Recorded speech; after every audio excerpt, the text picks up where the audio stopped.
Compound interest. It's either the easiest way to double or even triple your savings, or a surefire ticket to bankruptcy. Let's explain.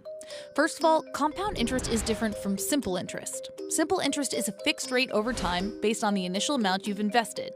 If you've deposited $100 into a savings account with a 5% interest rate, all you need to do is multiply your principal by the interest rate and then the amount of time you expect to keep that money in the account.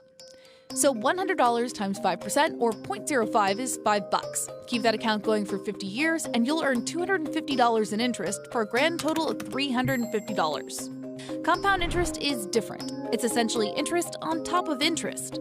Use it correctly and you can turn small initial investments into small fortunes. Let's take that same $100 from the first example and the same 5% interest rate. If that interest rate compounds each year, your $100 would turn into $1,146 at the end of 50 years. That doesn't sound like a lot, but if you matched your initial investment of $100 each month without changing anything, you'd end up with $252,364 after 50 years. If you can find a savings account that compounds more frequently, you'd have even more money.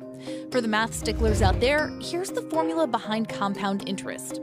A equals P times 1 plus R over N to the NT power.